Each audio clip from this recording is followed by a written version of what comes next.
Hey guys, I'm here to talk to you today regarding kettlebell cleans and how to do them effectively, right? The reason why kettlebell cleans are important really for what I do with my clients and how I use them is really it's a transition point, right? It's a good exercise in its own right for power and strength, etc. But however, it's getting it to your shoulders here and then being able to perform multiple skills in that rack position that's so important. That's why this kettlebell clean is a great it's almost a necessary item to learn in order to kind of progress your kettlebell skills, okay? So first off, what we need to learn is hand position inside the kettlebell, so that way we don't beat the back of our forearms up. I know a lot of people that complain when they use kettlebells, it's like, oh man, will I get bruised every time I clean or snatch it? Well, really it's just a hand positioning thing that they're probably not doing correctly, and that's why they're getting smacked really hard.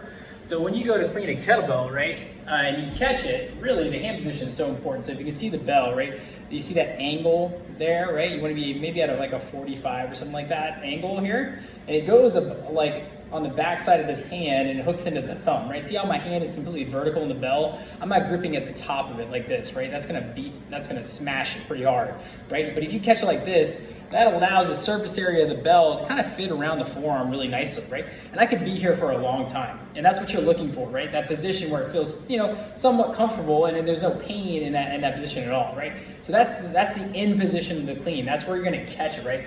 Vertical elbow, right? From hand to elbow, right? That's vertical, straight up and down. And you're gonna catch it into your chest. Females might need to catch a little bit outside. However, males want to catch it inside, right? So that way they can then progress to presses, etc., squats, and it sits really nicely there. All right, set up for the clean. Now that we've gone over hand position of where you catch it, is I teach people with two hands first. It's called a pistol grip clean, okay? So basically you're gonna take two hands, wrap it around the kettlebell, okay? And then as you go up, you're gonna deadlift it up, and then use the other hand to assist you to put it in the clean position, and then remove the hand, okay? From here, then I'm just gonna have you travel back down, learning the pathway of the clean, okay? Hopefully that's ringing some light bulbs there, right? Because this is really getting comfortable where this kettlebell needs to be is kind of the first step in mastering that clean position, okay? All right, and as you do that enough reps and you're getting into the rhythm of where that kettlebell should sit, then it's time to progress into the more ballistic action of the clean, right? I use this terminology a lot called zipping up the jacket, right? The idea is when you put that clean and you go ahead and swing the kettlebell and you go to clean, you're gonna pull it in close to the body. What we don't wanna see is a long arc, okay? The further that bell has to travel this way, the more force it's gonna hit you and then you're gonna fall back, right? So the goal is to swing, and then once you're ready to bring it up to your chest, you're gonna pull that in close to your body and then guide it to the position you want it in. And it's gonna be about, I don't know, anywhere from 30 to 40% of your effort in your swing, right, is what you're gonna use from your hips to drive that kettlebell, depending on how heavy the bell is you're cleaning, okay?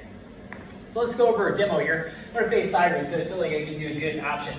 And I like to, again, build my momentum. I'm assuming if we're working cleans, we already have a single hand swing going. So we're gonna go to that single hand swing a couple times, and then for every third swing, we're gonna try a clean, okay? And then put it back down, okay? So you can see how this goes, all right? So you set yourself up for a swing, kettlebell's out in front of you, you hike it back, snap your hips, you're swinging the kettlebell, and on that third one, you're gonna try to pull it in close, boom, right in that rack position, okay? 1, 2, 3, pull it in close, okay? 1, 2, 3, pull it in close, all right? Hopefully that's making some sense. The idea is when you're on that third one, you're just trying to get yourself comfortable to regain momentum, especially after the clean. Because the idea is when you're in a clean position, you might want to transition, right? So you have to then get some momentum back. So when it's up here, you try to throw that through your legs to get a little more momentum to start the swing again. It kind of teaches you into getting that additional element there that you need in terms of gaining that power from your hips to then drive it back up to the clean position to keep that cycle going, okay? Especially when you're working in complexes, okay? So that's how you tie it in, and once you get it, then you're just gonna work on that clean position. You're just gonna go right into cleans. Clean, clean, clean. Okay? All right, so that's kettlebell cleans, and they're awesome. And if you can master them, if you can get better at them, it sets you up for the fun, cool kettlebell work that you see a lot of people do. And it will save your forearms tremendously if you learn them correctly, okay? The reason why you're getting putting bruises on, it's probably because the grip in your kettlebell is not correct, okay? So keep working on that, keep trying to figure out where the best hand position, where it best feels comfortable, and then you'll have more fun with your kettlebells. Take this tip, utilize it in your training session next time, okay? Thanks.